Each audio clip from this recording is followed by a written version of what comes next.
प्यारे बच्चों, इन्फोनोरा एकेडमी में आप सभी का स्वागत है। आज के सेशन में हम भारतीय भूगोल सीरीज के अंतर्गत प्रायद्वीपीय भारत की सबसे महत्वपूर्ण नदियों में से एक नदी कृष्णा नदी तंत्र के संबंध में विस्तार से अध्ययन करेंगे। इस सेशन में हम कृष्णा नदी तथा उसकी सहायक नदियों को मानचित्र के माध्यम से पढ़ेंगे। कृष्णा नदी भारत की तीसरी सबसे महत्वपूर्ण और लंबी नदी है। कृष्णा नदी महाराष्ट्र राज्य के महाबलेश्वर नामक स्थान से निकलती है। महाबलेश्वर से निकलकर 1400 किलोमीटर का सफर तय करते हुए यह नदी बंगाल की खाड़ी में गिरती है।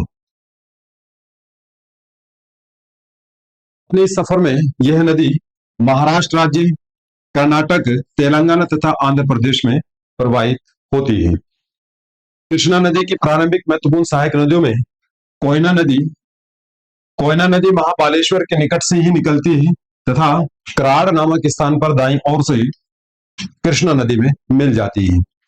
कोयना नदी पर कोयना जल विद्युत परियोजना स्थित है, जो महाराष्ट्र राज्य की सबसे महत्वपूर्ण और सबसे बड़ी परियोजना है।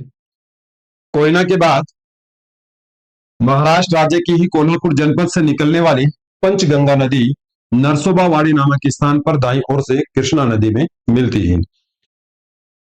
पंचगंगा के बाद मालप्रभा नदी, जो कर्नाटक राज्य के बेलगाम जनपद से निकलती है तथा बागलकोट जनपद में दाईं ओर से कृष्णा नदी में मिल जाती है।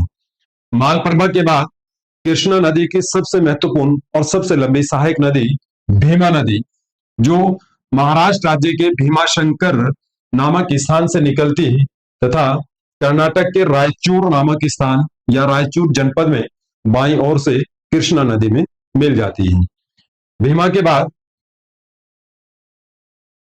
तुंगभद्रा नदी, जो कर्नाटक से निकलती है। यह नदी दो धाराओं से मिलकर के बनती है, जिसमें एक धारा का नाम तुंगा तथा दूसरी धारा भद्रा, जो कोदाली नामक स्थान पर मिलकर तुंगभद्रा का निर्माण करती है। तुंगभद्रा नदी तेलंगाना में गुंडीमल्ला नामक स्थान पर दाईं ओर से कृष्णा नदी में मिलती है। तुंगभद्रा के बाद मूसी नदी नलगोंडा जनपद में बाईं ओर से कृष्णा नदी में मिलती है।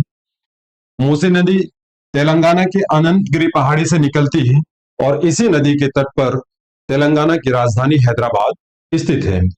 मूसी के बाद दूसरी महत्वपूर्ण नदी जो तेलंगाना से ही निकलती है, तेलंगाना के वारंगल से निकलती है और एतुरु नामक स्थान पर मुनेरू नदी बाईं ओर से कृष्णा नदी में मिल जाती है।